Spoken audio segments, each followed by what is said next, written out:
मेरे मोहतरम बुजुर्गों और दोस्तों, आज की वीडियो में हम जनाब नबी करीम सल्लल्लाहु अलैहि वसल्लम की प्रिडिक्शन और क़यामत के जो हालात आगे गुजरेंगे उन पर रोशनी डालेंगे और यह भी जानेंगे कि नबी करीम सल्लल्लाहु अलैहि वसल्लम ने बड़ी जंगों के बारे में क्या कहा और आर्गमाडोन जो सबसे बड़ी जंग है उसके बारे में क्या कहा। तो चलिए दोस्तों, आज की इन्फॉर्मेटिव वीडियो को शुरू करते हैं। इस्लामिक बातें 786 के साथ बने रहने वाले दोस्तों, किसी वाक़े को पहले से बता देना जो बाद हालात में रोनुमा होते हैं उसे प्रेडिक्शन, पेशीन गोई और हिंदी में भविष्यवाणी कहते हैं। अजीजों, आप सल्लल्लाहु अलैहि वसल्लम इस तरह प्रेडिक्शन फरमाते जैसे अपनी आंखों से सब वाक़यात 1450 साल पहले ही देख लिए हो। कुरान मजीद में इरशाद है, ये गैब की बातें हम आपकी तरफ वही करते हैं, इससे पहले आप और आपकी कौम उनको नहीं जानती थी। सूरह हूद आयत नंबर 49 11 से 12। दोस्तों, नबी करीम सल्लल्लाहु अलैहि वसल्लम की पेशीन गोई को ये इम्तियाज हासिल है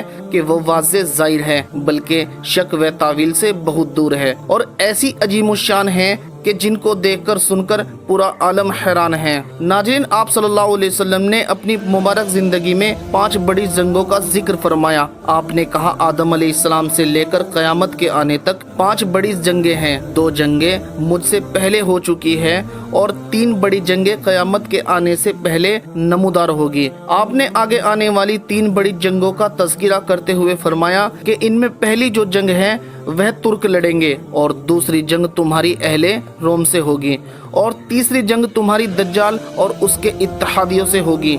इन्हीं जंगों को जंग अजीम कहा गया है, जिसकी लिंकिंग मैं आपके सामने हदीस की रोशनी में रखने की कोशिश करूंगा और वह हदीस है हजरत मुआज बिन जबल रजी अल्लाह ताला अन्हु से। वे रिवायत करते हैं कि नबी करीम सल्लल्लाहु अलैहि वसल्लम ने इरशाद फरमाया कि ये बड़ी जंगें इस तरह रोनुमा होगी कि बैतुल मुक़द्दस का आबाद होना मदीने की खराबी का सबब बनेगा और मदीना वीरान हो जाएगा और उसके बाद कुस्तुंतनिया को फतह किया जाएगा और उसके बरक्स फिर एक लड़ाई का आगाज होगा, यहाँ तक कि लड़ाई के नतीजे दज्जाल का जोर हो जाएगा। दोस्तों, उलमाए किराम ने इस हदीस का तज़किरा व खुलासा कुछ यूँ किया है और इसके अलावा जिस स्कॉलर ने भी इस हदीस की तशरीह की है उन्होंने अपने बयान में यही कहा है कि बैतुल मुक़द्दस की आबादी यहूदियों से होगी, जिसे खुदा न ख्वास्ता मस्जिद अक्सा को गिराकर हैकल सुलेमानी यानी टेम्पल 3 बनाने और उसकी तामीर करने में मसरूर होंगे। अजीजों, फिर बड़ी जंग का आगाज हो जाएगा, यानी जंग की शुरुआत होगी और इसके अलावा यहूदियों का दूसरा हदफ मदीना होगा, जहां से आप सल्लल्लाहु अलैहि वसल्लम ने इनकी हरकतों व साजिशों की वजह से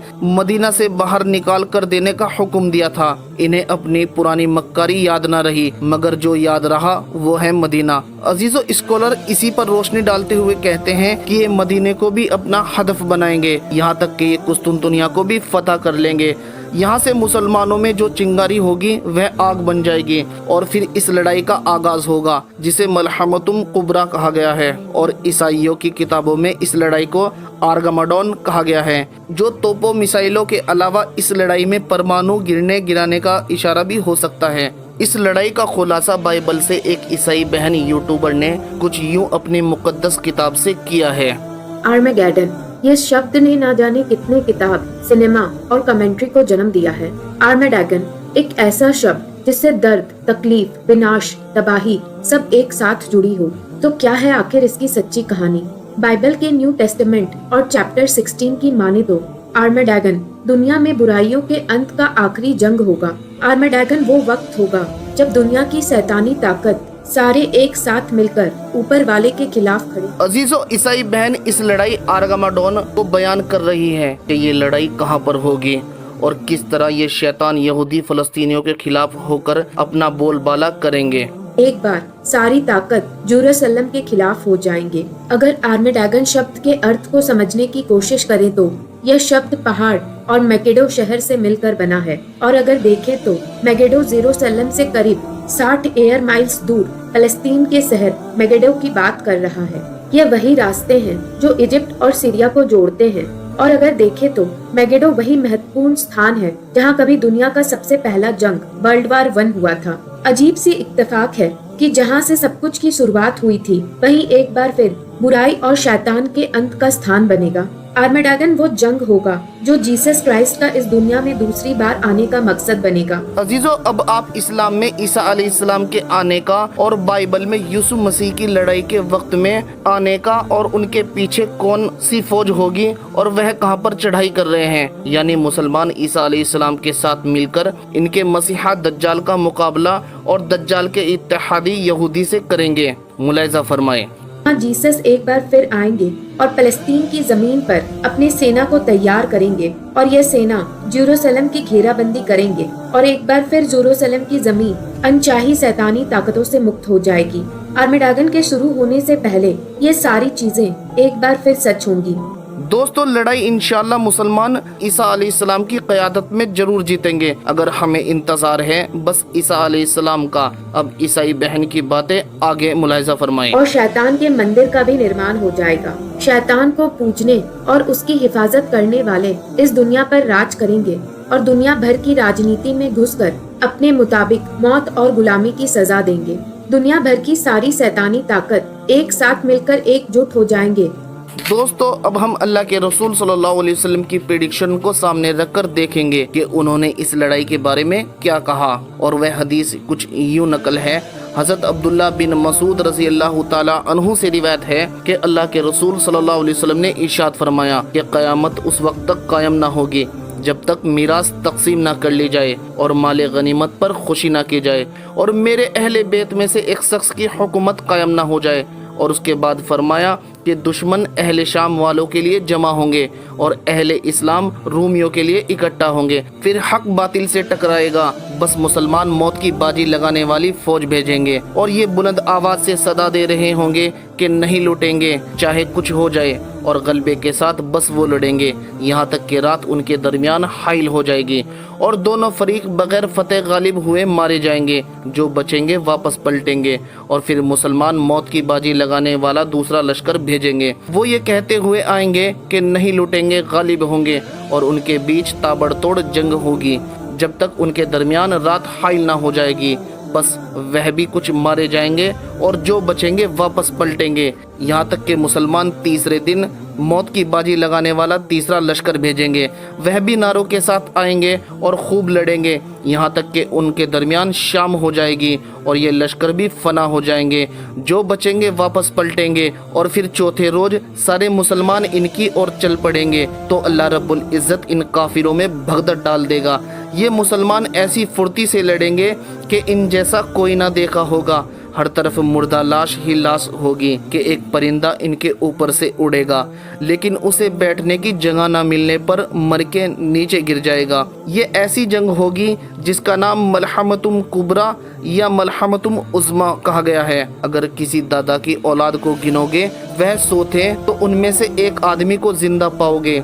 अगर अल्लाह चाहे तो मुसलमान जंग तो जीत जाएंगे मगर उनको गनीमत जीतने की कोई खुशी ना होगी और किस मीरास को किसे तकसीम किया जाए बड़े गम में होंगे। अपनों के लिए दर्द से कर्रा रहे होंगे कि इससे बड़ी खबर सुनेंगे कि दज्जाल इनके बाल बच्चों के दरमियान आ गया है। वो सब कुछ छोड़ छाड़ कर उनके हाथों में जो होगा वो उसके जानिब मुतवज्जे होंगे। बस वो 10 सवार को हालत मालूम करने के लिए उनकी तरफ भेजेंगे। अल्लाह के नबी सल्लल्लाहु अलैहि वसल्लम ने फरमाया, मैं इन सवारों के नाम जानता हूँ, यहाँ तक कि इनके बाप और इनके घोड़ों के रंग तक का नाम जानता हूँ जो जमीन पर बेहतरीन सवार होंगे बल्कि उस वक्त के बेहतरीन सवारों में से होंगे। दोस्तों, दज्जाल की इस अफवाह कंफ्यूजन से डील करके मुसलमान सीरिया जाएंगे। वहाँ मुसलमान एक और जंग की तैयारी में होंगे और नमाज का वक्त हो चुका होगा। अल्लाह के नबी हज़रत ईसा अलैहिस्सलाम इस दुनिया में आएंगे। वो 2 फरिश्तों के परोपर सीरिया की किसी मस्जिद के मीनारे पर उतरेंगे और वहाँ के इमाम एहतरामन उन्हें नमाज पढ़ाने के लिए गुजारिश करेंगे तो वो कहेंगे तुम्हारा इमाम तुम्हारे में से है और फिर वो इमाम नमाज पढ़ाएंगे और ईसा अलैहिस्सलाम उनके पीछे नमाज अदा करेंगे। फिर यहाँ से मुसलमानों की लीडरशिप हज़रत ईसा अलैहिस्सलाम के हाथ में होगी। हज़रत ईसा अलैहिस्सलाम फरमाएंगे दरवाज़ा खोल दो। जब दरवाज़ा खोला जाएगा तो सामने दज्जाल खड़ा होगा। नबी अकरम सल्लल्लाहु अलैहि वसल्लम ने फरमाया, हर नबी ने अपनी उम्मत को दज्जाल से डराया है। इस दज्जाल की एक आँख कानी होगी, इसके बाल घुंघराले होंगे, इसके माथे पर कुफ्र लिखा हुआ होगा जो पढ़े लिखे और अनपढ़ दोनों पहचान लेंगे। इसके एक हाथ में जन्नत होगी اور دوسرے ہاتھ میں دوزخ ہوگی. اس کی دوزخ حقیقت میں جنت ہوگی اور اس کی جنت حقیقت میں دوزخ ہوگی. دجال اس دنیا میں پیدا نہیں ہوگا بلکہ وہ پہلے ہی سے دنیا میں موجود ہے. دوسری حدیث میں نبی کریم صلی اللہ علیہ وسلم نے فرمایا مشرق کی طرف اشارہ کر کے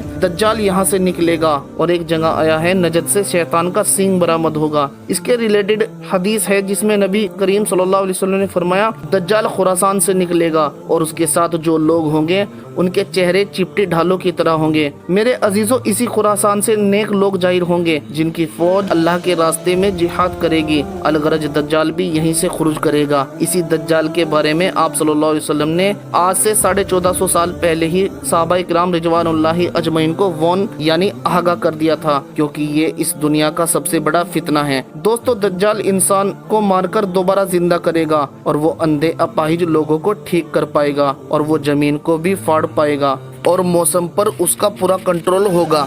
جہاں چاہے گا بارش برسائے گا. لیکن سوال ہے دجال موسم کو کیسے کنٹرول کرے گا.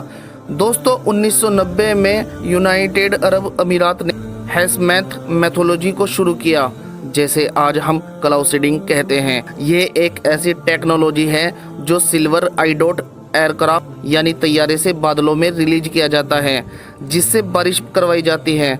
اس ٹیکنالوجی کو عربی کنٹریز جیسے دبئی، سعودی عرب، عمان وغیرہ میں اس ٹیکنالوجی کو یوز کیا جاتا ہے کیونکہ ان ملکوں میں بارش بہت کم ہوتی ہے جو کہ ان عرب ملکوں کی بہت بڑی پرابلم ہے. اس وجہ سے عربی کنٹریاں یہ ملک اس ٹیکنالوجی کے پیچھے پڑے ہیں اور دجال بھی اسی ٹیکنالوجی کا یوز کر کے ویدر پر کنٹرول کرے گا. دجال شیطان اور اپنے جادو و پاور کا یوز کر کے لوگوں کو مجبور کرے گا کہ اسے خدا مانا جائے. ایک روایت میں نبی کریم صلی اللہ علیہ وسلم نے اپنے ایک خواب کے بارے میں بتاتے ہوئے فرمایا کہ میں نے خواب دیکھا ایک گندمی رنگ کا شخص جو بہت خوبصورت ہے وہ کعبے کا طواف کر رہا ہے. اس نے اپنے دونوں ہاتھ دو آدمیوں کے کندھوں پر رکھے ہوئے تھے اور اس کے بالوں سے پانی ٹپک رہا تھا جس کو وہ بار بار صاف کر رہا تھا. آپ نے فرمایا مجھے بتایا گیا یہ شخص عیسیٰ علیہ السلام ہے. اور آپ نے بتایا مجھے خواب میں ایک اور شخص دکھایا گیا جو دیکھنے میں سرخ رنگ کا اور موٹے جسم والا جس کے بال گھنگریالے تھے اور اس کی سیدھی آنکھ ایسی تھی جیسے انگور ہو. وہ شخص چھپ چھپ کر عیسیٰ علیہ السلام کو دیکھ رہا تھا. نبی کریم صلی اللہ علیہ وسلم کو بتایا گیا یا رسول اللہ صلی اللہ علیہ وسلم یہ دجال ہے. دوستو آخر اللہ کے رسول صلی اللہ علیہ وسلم کے خواب میں دجال چھپ چھپ کر عیسیٰ علیہ السلام کو کیوں دیکھ رہا تھا؟ ہو سکتا ہے دجال عیسیٰ علیہ السلام کی کاپی کرے گا ہر چیز میں، واللہ اعلم. جب عیسیٰ علیہ السلام ظاہر ہو چکے ہوں گے تب دجال سے کہیں گے کہ میں نے تجھے ان سے دور رکھا ہے اور پھر حضرت عیسیٰ علیہ السلام دجال کو مقام لوط پر پکڑیں گے اور اسے وہاں نیزہ مار کر قتل کر دیں گے. دوستو مقام لوط پر آج کے دور میں اسرائیل نے ایک ایئرپورٹ بنا رکھا ہے اور شاید دجال وہاں سے کسی پلین یعنی طیارے میں بیٹھ کر وہاں سے بھاگنے کی کوشش کرے گا اور وہیں پر عیسیٰ علیہ السلام اسے قتل کریں گے. دجال کی موت کے بعد مسلمان اور یہودیوں کے دوران ایک جنگ ہوگی. نبی اکرم صلی اللہ علیہ وسلم نے فرمایا کہ اگر کوئی یہودی کسی پتھر کے پیچھے بھی چھپے گا تو وہ پتھر بھی بول اٹھے گا کہ اے مسلمان میرے پیچھے ایک یہودی چھپا ہے، آ کر اس کو قتل کر دے سوائے گرگد کے پیڑ کے کیونکہ یہ یہودیوں کا درخت ہے اور اسرائیل میں یہ بڑی تعداد میں اگایا گیا ہے. اور اس کے بعد یہودی اپنے جھوٹے مسیحا کو تلاش کریں گے لیکن وہ عیسیٰ علیہ السلام کے ہاتھوں مارا گیا ہوگا. یہ دیکھ کر یہودی اپنے مسیحا کے پاس بچنے کے لیے بھاگیں گے اور تب انہیں احساس ہوگا ان کا سچا مسیحا کون تھا. شیطانی طاقتوں کا پوری طرح سے انت ہونے کے بعد ایک بار پھر اچھائی کی جیت ہوگی اور یہ اچھائی اور سمردھی کا وقت آنے والے 1000 سال تک چلے گا.